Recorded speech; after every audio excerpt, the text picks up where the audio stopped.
There are huge benefits to giving charity every day, but very often we forget. We get distracted, things get in the way, and it would be so nice to have the opportunity to delegate charity giving so that you know that you get the benefits of charity without having to remember to actually hand out charity every day. And that's where KEREN HASHANA comes in. KEREN HASHANA is a way for you to give where you are partnering with the Lubavitcher Rebbe in giving.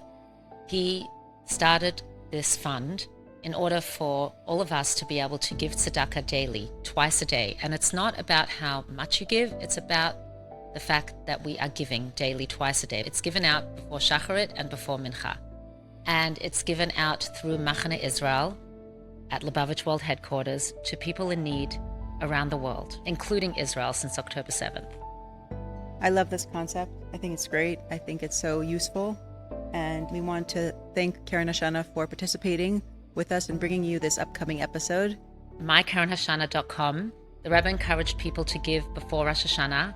There are 354 days in the year, this coming year, and he encouraged to give in those amounts for each day. So donate today to mykerenhashana.com. The link will be in the podcast notes, and may you be blessed with a very happy, healthy, full year, and always be on the giving end. So this upcoming episode is with Rabbi Yisroel Bernath, who was previously known as the Love Rabbi, probably still is in a way, and now has written a book on forgiveness called The Forgiveness Experiment. Rivkah and I were trying to figure out which guest would be appropriate for a Rosh Hashanah episode, and by divine providence, I ran into Rabbi Bernath in Montreal. He told me about his book. I read it. I loved it. And I think this time of year, Rosh Hashanah, is all about forgiveness. And I think a lot of people will say, oh, I've forgiven myself, I've forgiven others. And perhaps they're holding on to something, maybe some resentment, maybe some residual feelings from things that have happened in the past. And Rabbi Yisroel Bernath clarifies for us how we can actually move forward. How do we know that we've moved forward and that we're not holding on to past grievances or past pain? And I think this episode is the perfect episode for Rosh Hashanah, and we really hope you enjoy it as much as we did. Yeah, forgiveness is not an easy thing to overcome, and to actually say I'm sorry to somebody with a full heart. Also, to forgive yourself. There might be ways where you don't even realize that you or I haven't forgiven ourselves and each other. So I think this is a good conversation to listen to, and even to take one lesson that is going to allow you to free yourself from holding on to resentment. Enjoy the episode. I want to wish you all a happy, healthy, meaningful, and joyous New Year ahead. Shana Tova. Shana Tova. Eda and I were in a conversation on a search for the right episode for the new year, for Rosh Hashanah, and she called me and said, guess what? Rabbi Yisroel Bernath has come out with a book on forgiveness. And I was like, wow, the Love Rabbi. We've connected. Welcome to our podcast with Eda and I on From the Inside Out. It's great to have you here. And we've connected through matchmaking and we've done some great things together. Would love to continue. But now I see you've become the forgiveness rabbi. You're coming out with a book on forgiveness. Eda has read it and said it's really, really good. Really great. Yep. Which tells us that you've done a lot of research on forgiveness. And we're looking forward to having this conversation, which was very appropriate for Rosh Hashanah and in life in general. When you have forgiveness, I think you're able to let go and really be the best version of yourself in many ways. And we wanted to just start by asking you, what led you to go from matchmaking as the Love Rabbi to researching forgiveness and deciding that that is the theme that you want to work with? So nice. It's an honor to be here, really, to be in your playground of thought. And now to be able to have a conversation. I think that's a hard conversation. A lot of people may get triggered by this conversation. So for years, I've been guiding singles and couples. And at some point, I saw a theme throughout a lot of my work that a lot of singles were holding on to past relationships. It could have been something really simple, and they were holding on to it. And almost like this is what they were trying to wield control over their little world to try to protect themselves, to try to find safety. And then, one after another, I said, you are still married. to somebody in your head. You have not let that person go. And they'll look at me and say, yeah, you're right. There's so many people that are like, their life is right there, and they're just trying to grab it. They're trying to say, like, I need to get married. I need to find a new career. I need to do something. Like, my life is not the life that I want it to be. And it's right in front of them, but they can't grab it. They can't catch it. And I think a lot of that is holding on to a resentment, to a grudge, without even realizing it. If you would have asked me, are you somebody that holds grudges? I would have told you 5 years ago, not at all. I forgive and forget. There's no way that I would be called someone that holds grudges. And I had seen some research on various stomach issues, of which I am Ashkenazi and Jewish and suffer from some, as many Ashkenazi Jews do. And I saw some research connected to resentment. And I said, okay, I'm going to try an experiment. I'm going to see what would happen if I forgave everybody in my life, but I have nobody to forgive. And so I sat down with the journal and I said, who am I going to forgive? No, nobody comes up. And tried again and tried again and tried again. And then all of a sudden, oh, well, actually, my teacher from 8th grade, and then after that, it catapulted into this one, into that one, and I realized that there's a lot of people in my life that I still hold on to. And that even when I say their name, I get squeamish. If you say someone's name and you get squeamish, or you can't walk, if you see someone at an event and you want to go the other way, there's unresolved stuff. Now, here was the most amazing part of it, at least for me. I realized that forgiveness has nothing to do with them. That I don't actually have to go over to that person and ask for forgiveness, because it really has nothing to do with them. Because no one has ever called me up in the middle of the night to say, stop thinking about me so I can go to sleep. But how many late nights have I had thinking about someone, not able to go to sleep?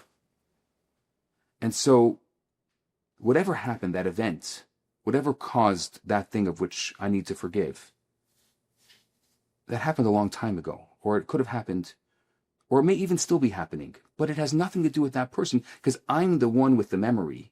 I'm the one that's experiencing this. I had this realization that what is meditation?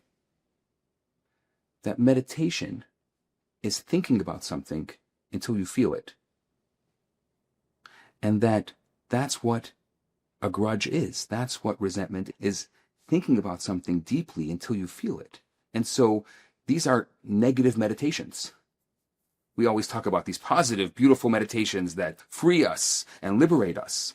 And then there's meditations that suffocate us. And there are people who are just walking around kind of holding the breath, because the breath is the closest thing to us, just holding the breath, like anxiety and the nervousness. So forgiving is about letting go. It's interesting because what you're saying is, and correct me if I'm wrong, that initially you felt like, I forgive everybody, I'm fine. But then when you started really digging a little deeper, you realized, no, that there are people that I have not forgiven. And until I can actually resolve those resentments, then it's going to have a hold on me. So I feel like maybe part of why it continues to be such a big issue, forgiveness, is that perhaps we're afraid that, first of all, like you said, people feel like, I'm fine, I'm okay. Maybe revisiting all those past hurts can open up a can of worms, and then we get stuck in that place of, how many more people are there that I'm going to have to forgive before I can get to this place of inner peace? So how do you balance, how do I revisit the past and all the people that I maybe might carry some unknown resentments over without kind of losing myself in that? Yeah, that is the second hardest question that I had to deal with in forgiveness. The hardest one was self-forgiveness. But that is such a hard question, because why should I have to go back to, like, why do I have to relive all of this? Why am I going to put myself through torture, having to go back? I'm done. I let go. I forgave and forgot. That's it. It's done. Well, obviously it's not. And what else is it affecting? How do you know it's not? Is it comes up in other ways? Like, meaning you can't say the person's name. You feel like you're stuck in your life. There's something stuck. Like you're spinning wheels in your life and something's not working. And you've tried it all. You've tried this. I mean, I know people who have literally tried it all. And it's still not working. And then maybe it's not out here, but it's in here. And that's hard. It's easy to shift blame. That's what most people do. We shift blame. It's not my fault. It's this person's fault. And that was the narrative that I lived for so long. I'm a victim and there's a villain. Sometimes there's a savior. I have a few saviors in my life. But most of the time, I'm the victim. And if there's a victim, there's a villain. And so in order to create that narrative that Cartman calls the drama triangle, in order to create that narrative, I have to continue to be the victim of someone. And then I had this realization that if I'm the victim of someone, I'm probably someone else's villain. Because why does that have to be? Because if you always see the world through the lens of the victim, then probably you're in the triangle with other people, and those people probably see you as a villain. It's part of this narrative. And if you're replaying, if there's always this, oh, look what happened to me. And then I realized that it's something that the Jewish people have been doing for a very long time. We have been victimizing ourselves, and for good reasons. I grew up at the heels of the Holocaust with survivors all around me. There's still survivors in the world today, hearing the stories over and over again, hearing so many victim stories, the stories that I grew up with, the stories of Chassidim in Russia, and the stories of the Jews throughout the ages and the Middle Ages, running, fleeing, constantly being victims. And then this realization that maybe we're the first generation that can actually have this conversation. That our grandparents, and maybe even our parents to a certain extent, were not and are not able to have this conversation. Because if you have had to worry about your next meal at some point in your life, then it's going to be very hard to think about purpose and think about thriving, going from surviving to thriving, going from what is. I'm sure, this is something I had to ask myself. What would life be like if you weren't a victim? What would you be? What is the opposite of victim? Hero. No, the opposite, the hero is the savior. That's still part of the triangle. What would the opposite of victim be outside of the savior or the perpetrator? If you had to step up, if you had to get out of this, what would it look like? What's your answer? What do you think? Living your full potential? Thriving, living a full potential. The word that I came to was creator or co-creator. That our lives, we have the ability to co-create with Hashem. We have the ability to co-create with God. And we can choose to let someone else hold the pen and write the chapters of our lives. And then, because so often it was this very natural thing. Look at what my life is because of that person. Look at what happened. You see what you did to me? And this kind of internal narrative. You see another person. My whole life has been like that. Another person. Okay, so let's get practical. What happens if it's another person that's hurt you? Yeah. So how would you live in that being a co-creator with Hashem mode? The first thing in that scenario. Yeah, that's a great question. First thing is take away the pen from them.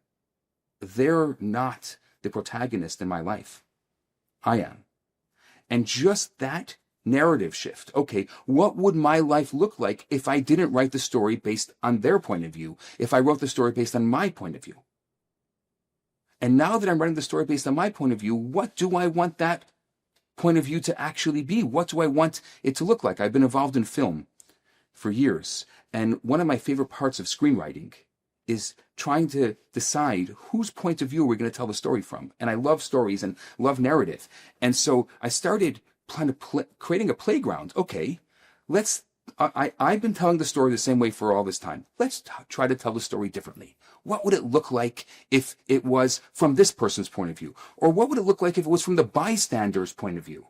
The random person that just happened to be there? Or what would it look like if it was from the person who saw or heard the story's point of view? What would they be thinking?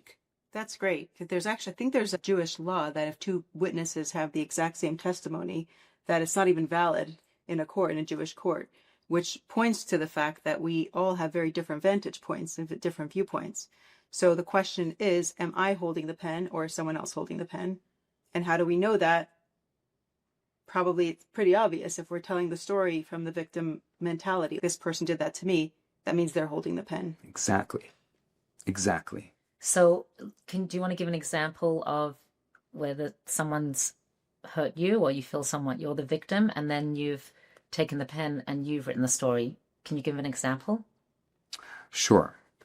One of the stories that I tell in the book was probably the hardest forgiveness for me. When I was 15 years old, I was on a playground in Chicago playing basketball with a bunch of friends, as 15-year-olds do. And without going into all the details of the story that you can read in the book, I had a gun stuck to my head. And there was two people. The other person said Hitler should have finished you off. I never heard of anti-Semitism in my life, never experienced anything like it. And when trauma happens, there's 4 responses, right? Fight, flight, freeze, or fawn. I spent a lot of my life fawning. But in this particular situation, I ran.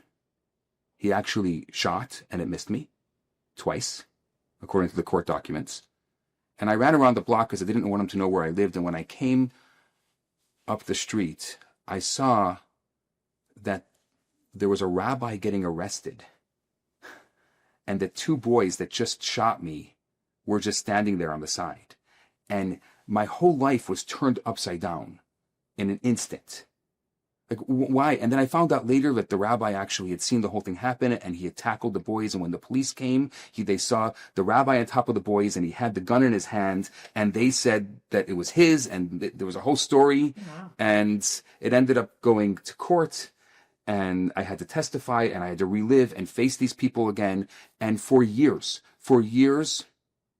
I told the story as I'm the victim. I mean, I was a victim. Yeah, I mean, you were, but yeah. Wow, I wasn't expecting to hear such a story. So then how did you change that narrative? And so at one point I had to ask myself, and this was a lot, and so what I did was, I did an experiment. The experiment was, I want to forgive everyone. He was not the first person I forgave, but I forgave many other people, and I documented each process of forgiveness. And actually at the end of each chapter, I write my exact process. What did I do to forgive this particular person? So for him, I created a process called the letter I'm never going to send. And I wrote a letter to him with all of my emotion, with all of everything that's been bottled up inside. And I wrote it. I wrote it. There's a process of writing it. I wrote it till I was really satisfied with it. And then I went outside and I took a lighter and I burned it and I let it fly away. And that release, as many releases, was such a powerful thing. And afterwards, I could say his name. I just see the whole story differently. Mm-hmm. And I see that story and so many other stories in my life as parts of my picture, parts of my life that have led me to where I am today. And it opened up this whole idea of hashgacha pratis, of that nothing happens by chance. That didn't happen to me, it happened for me. And that now, when something happens, I spend time noticing. I notice. So 1 second, I just want to go back to, because you said you don't want that the other party has the pen in the hand. You want the one with the pen in the hand. The way for you to get there is to write this letter, like forgive. and then you can write your story? So what happened was, in there is I wrote a letter that I never sent. I have no way of contacting him. There's no way I can even send it, even if I wanted to. And I wrote this letter, and that process of writing the letter, and it wasn't just a 5-minute process of going through, writing it, rewriting it. I wrote different drafts. I have part of the process is a multiple draft method. It's all written how to write this letter to this person. How to write it. My letter to him is in there, so you can see what I did and how I wrote that letter. And afterwards, I just felt different. And now, when I look at that, I'm like, wow, look at how much power I have. That's a lot of power. The power that I was holding on to that narrative for so long and letting it boil inside of me that's a lot of power. And number 2, being able to look at it and say, hold on a second. What did it teach me? And yes, in my life, I've stood up for underdogs. I've stood up for victims. Today, in the Jewish community, don't have to tell you, there's various issues. I find myself often on the forefront of those issues because I know, in a very little way, I'm not a Holocaust survivor. And again, I also write that very often as I went through the book, I started saying, well, my little trauma is nothing compared to Holocaust or October 7th or these huge traumas. And then I realized that trauma is trauma and that you should never belittle it. And that was a hard realization. When you talk about writing the letter, I want to break down forgiveness a little bit, because when we say I forgive someone, it's really so that I can let go of the resentment. Or, is it really so that I can let go of the resentment and like the pain? Or is it also something bigger? Like, is forgiveness about me, or is it something bigger than that? I would say the main realization of this entire process has been that forgiveness has nothing to do with someone else. And that was hard. You mean it hasn't got to do with you forgiving them? It has to do with you? It has to do with you. It has nothing to do with them. They are just the scenery. They're just part of the story. They're just a placeholder for every other person, because what they did has happened over and over and over and will keep on happening over and over until we figure it out, until we learn from it, until we notice it and learn from it. Right. Because the particular story you shared, you're never going to see that guy again, so you could write the letter and tear it up. But there are some scenarios where it's going to play over and over because the person's in your life. What happened is I started seeing the world because I was young, and I didn't have, obviously, the perspective of age that I have today and time. And I started seeing the world through the lens of a victim. And probably a lot of people, it just kept on playing out in my life. His name was Francisco. Francisco played out in my life many, many times. There were other people who were just stand-ins for him. Right.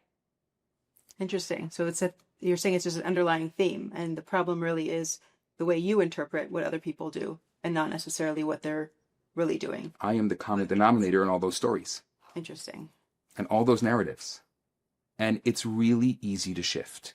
It's really easy to blame someone else. It's really easy to... And sometimes it's legitimate. I'm saying sometimes that person, I guess that's when you're in victim mode, because what they're doing is legitimate. Of course. Because you are hurt. If that's your narrative. Right. But there's another way. So you're saying the other way is to forgive them. The other way is to see that nothing happens to you. It happens for you. Right. And to see the hashgacha pratis, to see the hand of God in this process, and to say that all of the difficulties and all of what I've had to go through in my life has led me to this moment. And today, I hold space for a lot of people. And there are people who break down crying in front of me. And the idea of having a safe space, like this space right here, is a safe space. To be able to have a safe space for someone to really release and to be honest and real. So many of us just live our lives in presentation, disconnected. And I see people sitting in front of me and their legs are shaking, like they're trying to create that connectivity. And it's so hard today. Just right. The world does not allow us. The world wants us to be a certain way. And there's so much noise. There is so much noise out there. If someone did something really hurtful or unjust, is there room to not forgive that person? what you're asking is a there's part of me that I don't want to spoon feed this process, because someone's going to listen to this and say, oh yeah, what is the answer to that? And the answer really is to that is that's medicine. Like, go through the process. And I know I'm being purposely vague, but go through the process. That's a really good question. So outside of not spoon feeding it, there is, I think, a balance between forgiveness and justice. Like, I went to court. I testified against him. He went to jail. So there is, but so the court process took care of him, and that was justice. Justice was served. Now, do I now need to carry it for the next 20 years? For the next 30 years? That's where... Right. Sometimes justice can be served, but you haven't forgiven. Exactly. Right. And the goal is to forgive and for justice to be served. Both are good. Well, if you really forgive, you're not going to worry about the justice, I guess. Well, I mean, hopefully you can do both. Yeah. And forgive. Meaning forgiveness doesn't mean that there's no justice, is what you're saying. I look at it through a Hasidic lens, and that is, there's this idea called moach shalet al halev, which means that the mind makes a decision and the heart acts on it. And by allowing justice to serve, the mind, intellectually, I knew that. I knew justice was served, but my justice wasn't served. I was still angry. So I was allowing my heart to take over my mind. Like, I knew that the court system was just and whatever was supposed to happen happened. But now he is still such an integral player in my mind. He's literally creating chapters of my life every single day. Yeah. But sometimes you don't want the justice to be served to someone you care about, but they've hurt you, or just, this was somebody that deserved to go to jail. Sometimes it's somebody who you don't really wish them. Maybe like a personal betrayal. Yeah, personal betrayal. Or when you deal with right. It could even be a family member that you're close with, but you haven't forgiven them for something. Right. Yeah, family, that's a very big one. Our family members are going to trigger us the most. Yeah. The people who are closest to us are going to trigger us the most. So what would you say in that kind of scenario? It's a process. There is a process, and I go through some of that in the book, but it's really, I don't want to take away. I think there's some people who are going to be listening to us and say, I can't relate to this. And some people are going to say, you're literally speaking, like, where has this been my whole life? Is there something to share about, like, someone you're close with? A family member? Not that I can think of, but it's a really good, I'm saying it's a good process. I'm not trying to... What's a good process? It's a good process to ask these questions. Oh. And then, like, to me, the value of the question is much more than what is the answer to it. It's going through that and journaling it and toying with it and crying over it. And that's some of my exercises in the book, or what I call the experiments in the book, are just going through this, asking the question, saying, is this the narrative that I want to play? For me, the gold standard is Yosef. Right. The story of Yosef. There are many other stories in Genesis and Bereshit. There are many other stories there. For example, there's a story of Cain and Abel. Cain and Abel is just, you're dead to me. A lot of families do that. There was a study that came out that over 30% of families in the United States don't speak to each other. That's really sad. So that's like, you're dead to me. Then there's this Yitzchak Yishmael, where their whole life they're fighting, and then eventually after Avram passes away, they make up and they become friends again. Then there's this third narrative where sibling rivalry or family rivalry, but at some point there's a trauma that is so deep that affects the family, and one of two things will happen. Either you're going to respond or respond. Right. It's either going to make you more distant or closer. Right. And that often happens. Unfortunately, it takes a death in the family, and it shouldn't be, and no one should ever know of it, but it does happen sometimes that way. Like it happened for Yitzchak and Yishmael over Avram's death. And then there's this interesting Yaakov and Esav, where talk about siblings fighting, right? If you look at the narrative, he comes at some point with 400 men ready to kill him. And then they make up, but they go their separate ways. They weren't meant to walk together. They weren't meant to be friends. And then there's the gold standard of Yosef. And I have read that story so many times, and every single time it hits me differently. That here's a person who literally had every right to be a victim. What would happen? Tell me what would happen to you if your brothers First, they wanted to kill you, but then they were like, okay, we'll be nice. We'll throw you in a pit and we'll sell you as a slave. It's your own brothers. Your older brothers sold you as a slave. That should be, look at what you did to me. There's only one of two ways to go there. Either you're a heroin addict in the street or you take the highest road possible. There's no middle ground there for Yosef. And he does something incredible. Of course, when they reunite after all the years, he plays with them a little bit. You can only imagine that's the nature of siblings. I mean, it's real. It's real siblings.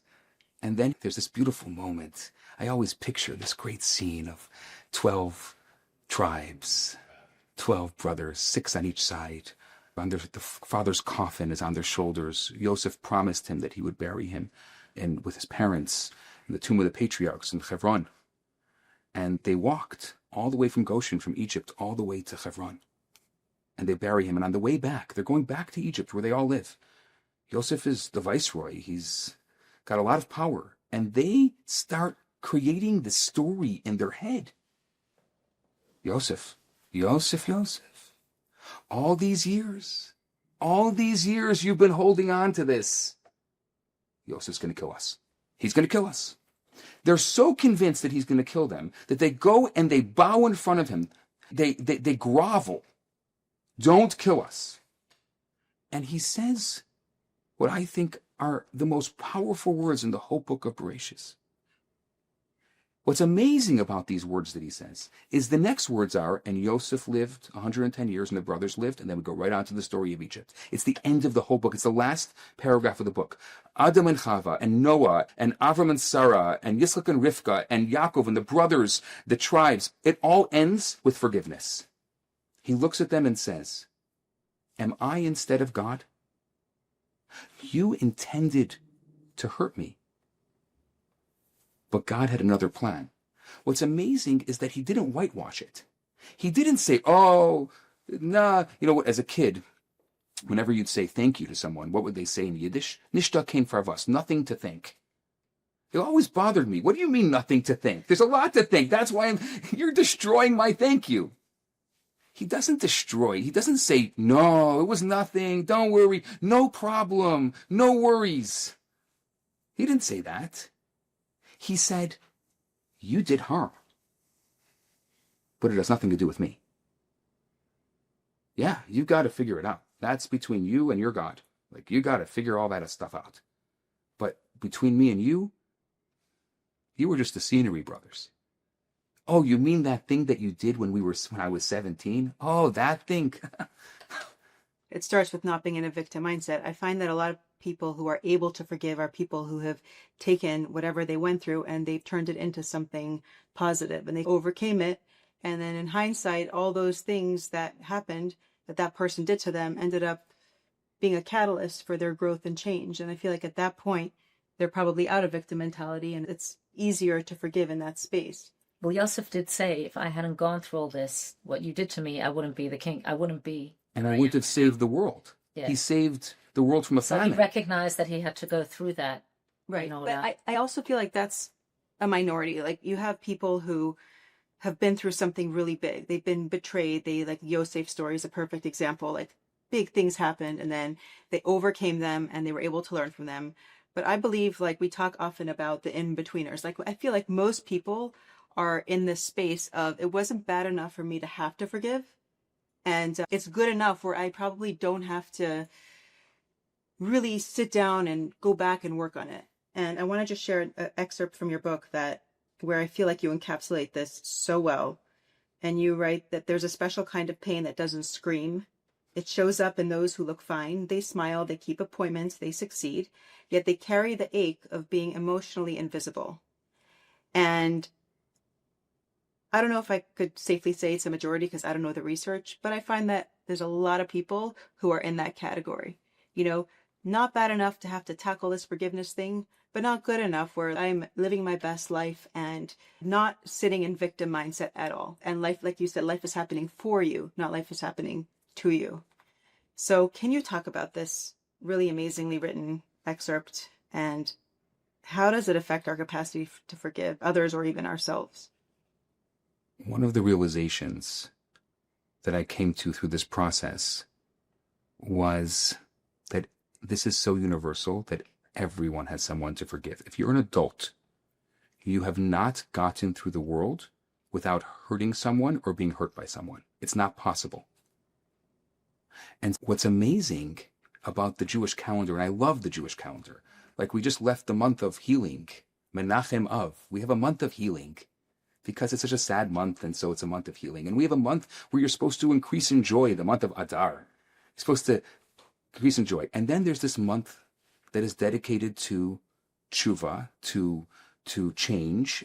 And then part of that change is forgiveness, closer to Yom Kippur, where we spend a day, the holiest day of the year, we spend focused on forgiveness. Now, why? And I have done it for years. I've gone to shul, I have said the prayers, my Hebrew's okay, so I even know, as I read in Hebrew, some of the meaning of that, and it never hit me. I probably could have heard it 20 times before I had to really ask the question, like, why is forgiveness such a part of our prayer and part of the holiest day of the year, when what in our society it's been boiled down to is somebody writing a post on social media, if I hurt anyone, this kind of like very platitude, not personal, not real moment. Like, that's what's happened. I'm assuming that years ago it was a real deal. I can imagine in the shtetl, like Beryl going over to Yankel and saying, I know, look, I had no choice. I stole the apples. My family had to eat. You forgive me.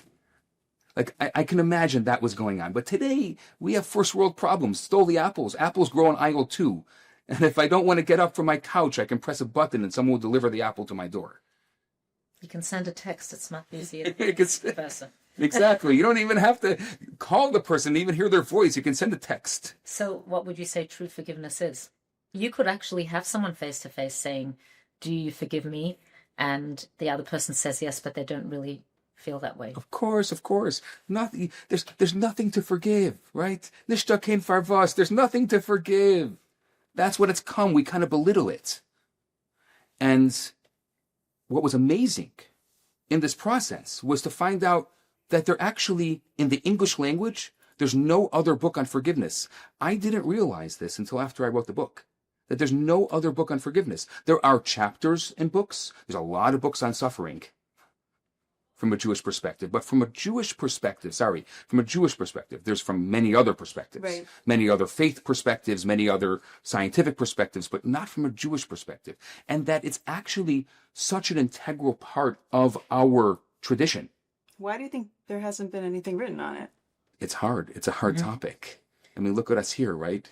It's very hard to have this conversation. You didn't share the answer. What is real forgiveness? The Rebbe actually has a 3-part to what is forgiveness. Number 1, it's letting go, not wanting to seek revenge. Number 2, it's not holding the resentment.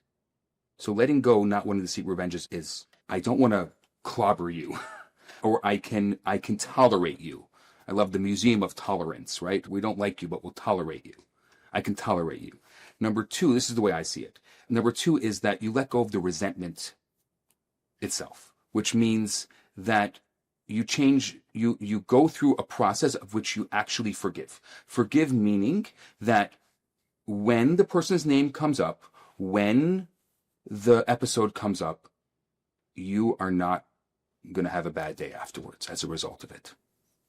Because maybe today, as I'm talking, you're thinking of somebody, you can say their name out loud, and you're squivering, and you're squeamish, and you're not wanting to face it. And it has nothing to do with them. You don't have to go. The Rebbe says you don't have to go, because the 3rd step is actually going and asking them for forgiveness, or forgiving them. But the Rebbe says clearly that you actually don't have to do that, and many people won't be able to do that. But the first 2 is really what, in my opinion, encapsulates and let go of the resentment. Isn't that one and the same? Letting go. Letting go of the desire for revenge, and then letting go of the resentment. Right. Letting go for the desire of justice, of wanting, making sure people are waiting. How many people are sitting and waiting. Like, come on, karma is supposed to happen to this person. All these years I've been waiting for something to happen. Somebody is supposed to come and save me, and something is supposed to happen to them, because that's justice in our world. And then it never happens. So letting go of that desire for again, that what I think Cartman said so well, the drama triangle of that victim mentality. And then there's That's what I was kind of saying. When you forgive, you're not really thinking about the justice part of it. You're just kind of letting go. I think the justice part of it has to come first, because while you're holding on to it, while you're wielding control over your little universe, saying, I am holding on to this because something's got to happen to this person. I mean, this was not right. This is not okay. And right. So you have to, like, that's where you're boiling up. Right. So you need to So you have to lower the temperature. You have to let go. And you can't even start talking about forgiveness or letting go of resentment if you're so boiled up. One story I heard from a therapist who I feel like he really was able to encapsulate what it's like to let go of resentment, but also to not invalidate what happened. It's about a girl, and she was very resentful toward her parents because they pushed her to get married very young, and she was very angry at them for doing that. And she went to therapy, and she was telling the therapist, but they meant well. So she couldn't be angry with them because they meant well, and she couldn't separate the two. So the therapist told her, the part of you that's resentful and angry at your parents, keep her here. The part of you that believes that your parents meant well, let's put her on that couch over there, right? So the voice is still there. And so now let's just talk about the part that makes you upset. And then she was just able to share all of her... She wasn't allowed to let go. It's almost like writing the letter out loud to her parents. And then she was able to let go. Mm-hmm. So I feel like that's how we can maybe accomplish both. It's like you recognizing what happened was maybe something that was, that was triggering and upsetting to you. And the best way to let go is to acknowledge it, and then like the proverbial letter. I love that. Like, you put that person on the couch. That's Richard Schwartz, right? It's a process in internal family systems. Oh, there we go. Okay. I should know this. I'm a therapist. Yeah, but that's a great, see, these are all processes, and that's what it is. And there's so many different processes, and you can choose your own. You don't have to use mine. You don't have to use Dr. Schwartz. You can use any of these great modalities. There's somatic therapy. There's so many different modalities in somatic therapy, and they're there. And I feel like we are in this great age, this age of so much information at our fingertips that we have access to. And if we want to make that switch from surviving to thriving, we can do it. And our parents and grandparents may not have had A, the ability, and B, the access. Right. And you had mentioned something also interesting about how Holocaust survivors, when they were asked what was the hardest thing for them or what was the hardest day for them, they didn't say in Auschwitz or through the war. They said the hardest day for them was after, once they had the freedom. The day of liberation. Right. Thank you. Because the they were liberation. They didn't know what to do with that feeling. Because for years they were surviving. And I'll never forget that feeling. And I'm not comparing myself to a Holocaust survivor at all. But there was a feeling that I had. Like, hold on a second. I'm not trying to control my little universe anymore. I let go. And I let go of everything. And that's scary. Like, now what am I going to do? All these years I have had these internal narratives, and I've had all these years I've been surviving. And now what do I do? That's the comfort zone, so to speak. Yeah, it's very comfortable. It's something you're used to. I think of a pig rolling around in the mud. It's dirty, but it's so comfy. Right. It's so warm. Yeah, I was reading this book called How People Change, and he talks about composed suffering versus imposed suffering. And imposed suffering is the stuff that happens to you that you can't control. Like for Holocaust survivors, it would be Auschwitz. For people like us, it's the things people did to us that were hurtful. And composed suffering is the stuff that you're the internal narrative, like the victim mindset. And sometimes when, like you had mentioned, like with the Holocaust survivors, the day of liberation was the hardest day. It's like such a huge, it feels like a burden to have the freedom to change. It's like, whoa. And that's what victim mentality, I feel like, is. You have the ability to get out of this, and you're choosing to not get out of this. I mean, obviously, granted, there are people who have a harder time. Absolutely. It's very hard. This is very hard work. Right. This is maybe the hardest work in our generation. One of the hardest things. Yeah. And I think it's important that we acknowledge that this is not, and it's not just like all of a sudden you're going to listen to a podcast and this is inspiring and I'm just going to flip a switch. Because it's like an onion. You peel away layers. And then, like, I thought I forgave someone, and then all of a sudden the pangs something happens, but I forgave you. And obviously there was something deeper there. And All right, what do you think of fake it till we make it? Like if someone says, do you forgive me, and saying yes and trying to manifest that, do you think it's better to be honest and say, you know what, I don't forgive you yet? if you're the kind of person who, once you say something, you have to live by it, Yeah.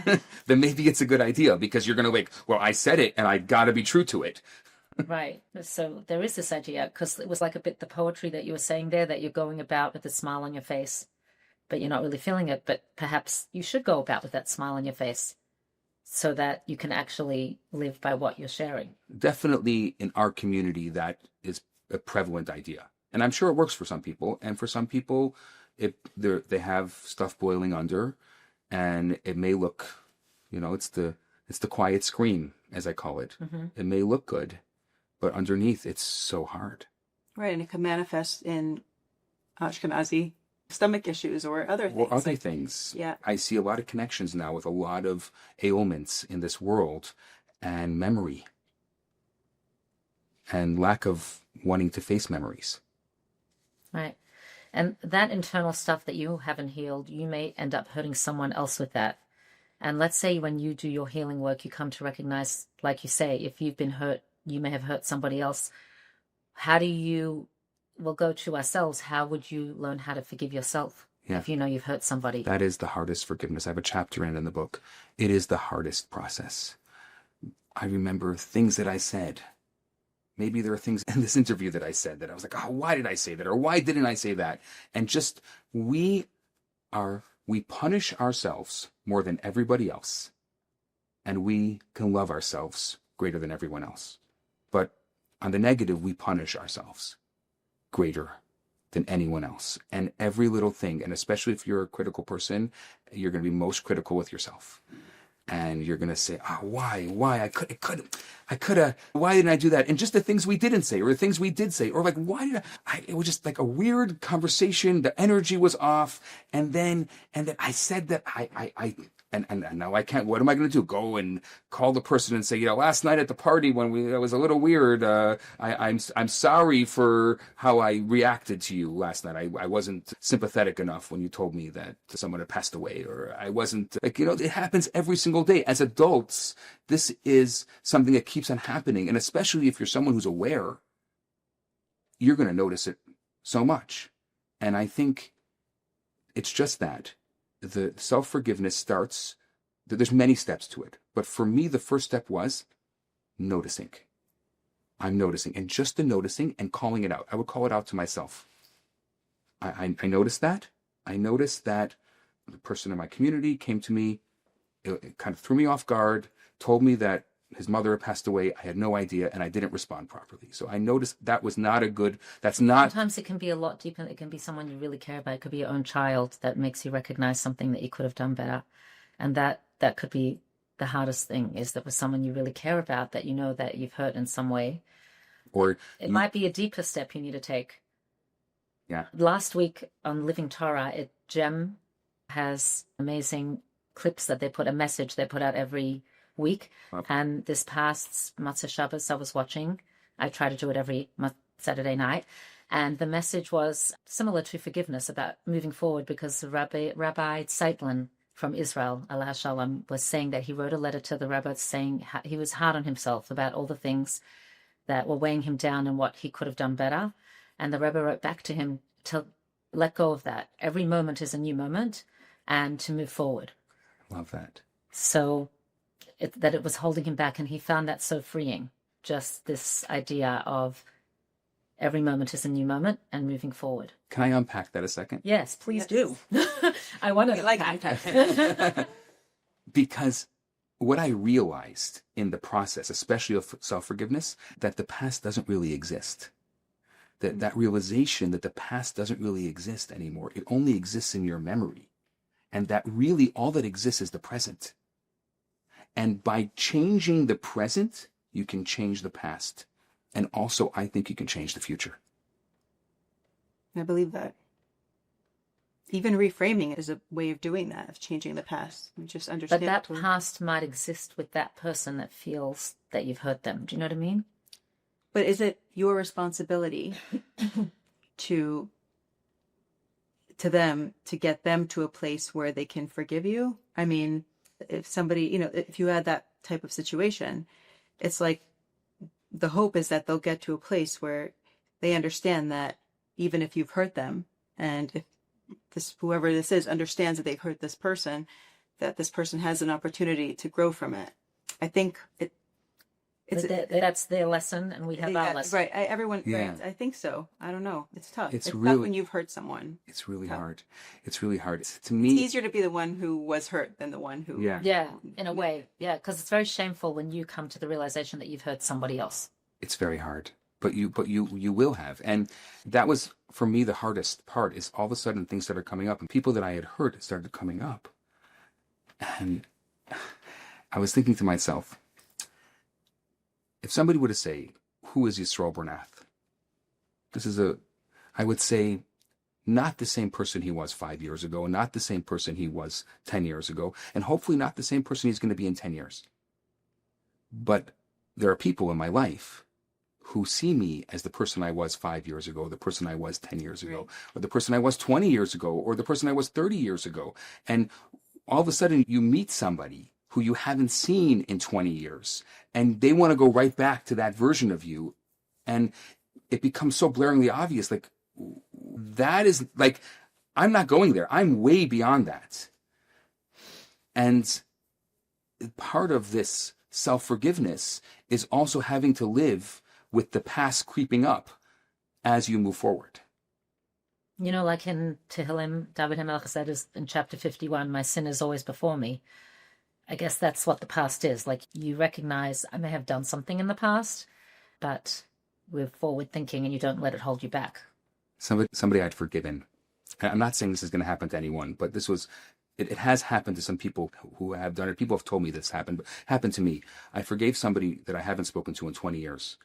4 days after, I've not spoken or seen this person in 20 years. 4 days after I forgave him, I got an email from him. You forgave him without sharing it with him? Without sharing it. Oh. I forgave him through the process, never shared it with him. Out of nowhere, 20 years go by. This person, he writes a whole letter to me, and about all the terrible things, all the terrible things that I did to him. And he had to get it off his chest. And I answered him, and I asked for forgiveness, and it was my opportunity. He gave me an invitation, so I took the invitation. But then also in the process of that, and I did write this to him, is that I was a young adult.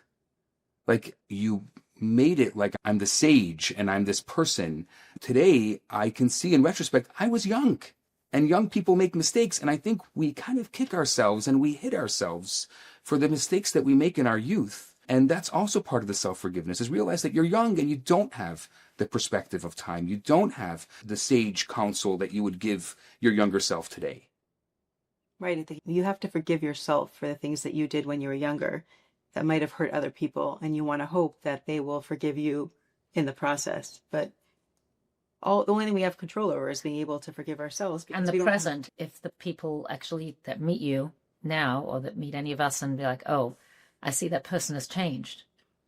You're going to see in an upcoming episode a really great guy who had a difficult past with his parents, with his father in particular, and then his father changed and he's inspired by him. So if you see the change and that person has overcome the challenge that they experienced together, that can be, and it can all turn around for the positive. And I would answer that to your previous question about family. Family members can change too. Parents can change. People that have triggered you in the past, maybe revisit them with new eyes. I'm not saying that there are some people who, whatever it is, there's whatever happened, and it may not be able to be forgiven in this lifetime. There's a beautiful prayer, another prayer that I never noticed. The prayer that we say before we go to sleep. Ribono shel olam hareini mochel. There's a prayer that we say, and it's nestled in the prayer, the bedtime Shema. Right before the bedtime Shema, there's a forgiveness prayer. And I never noticed it. I've said it so many times. Literally every single night, we have an opportunity to sit down and to forgive everyone in our life, and maybe I won't have trouble sleeping anymore. Is it asking Hashem for forgiveness? Or? Yeah, it's asking Hashem, but also forgiveness. It's a beautiful prayer of asking them for forgiveness, asking Hashem for forgiveness. And one of the parts of the prayer is in this incarnation or in another incarnation.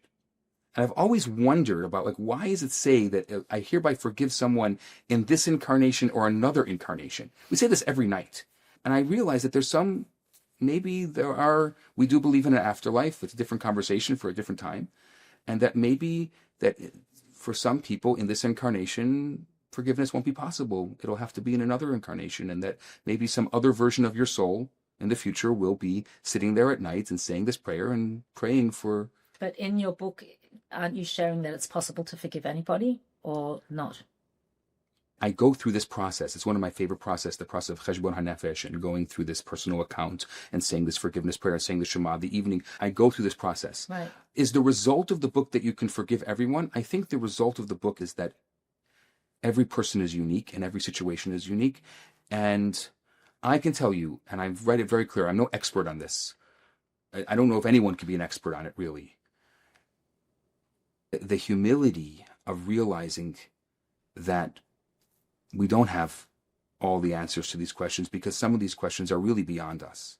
There's a story that I tell in the book, which is the only book I would say on forgiveness that was written from a Jewish perspective before this one, was written in 1979 by Simon Wiesenthal. And he wrote the book, it's called The Sunflower. He opens the book with a story. And I'm not going to go into the vivid detail that he describes, but he says that it's the end of the war and he is on a detail of cleaning up a hospital. And a nurse comes out of a room and says, "Hey, you, come." And he walks into a room and there's a Nazi soldier who's dying. He's all bandaged up. And he had asked the nurse to call a Jew. He wanted to ask forgiveness from a Jew. And here Simon says, "I'm the token Jew." And he sits there by his side and the Nazi soldier tells him all of the atrocities and all the terrible things that he did. And he writes in graphic detail of all those atrocities that this soldier told him. And he says, "I gave him some water and I wiped the sweat from his face and I left in silence and never forgave him." Wow. And then he asks the reader, was I right or was I wrong? And then it goes into the rest of the book are essays from probably the greatest thinkers of the 70s and 80s, of all faiths, of all religions, agnostics, like scientists, some of the greatest, probably some people you would even know. They all wrote essays for or against. And it's pretty much split down the middle. I think there's 53 essays, and half of them say that he should have forgiven, and half of them say not, and a few people say they weren't sure. What was amazing to me is as I analyzed, and I don't know why I was psychoanalyzing this book, I probably read the book 10 times. Well, it is fascinating. This one story. And I realized that all the people who said yes, he should have forgiven were from a Christian or Buddhist faith. Not one of them was Jewish. And to me, that is one of the greatest answers to one of the most difficult questions of why bad things should happen, why bad things happen to good people. Silence.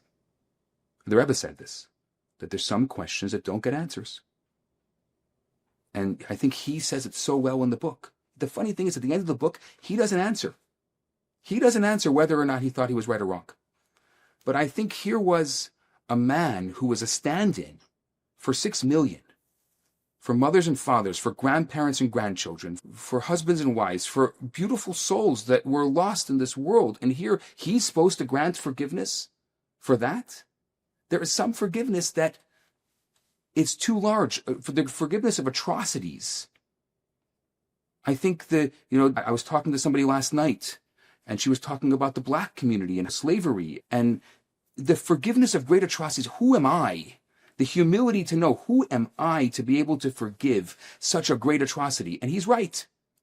And yes, I think that maybe that prayer in this incarnation or in another incarnation is probably true. It is true.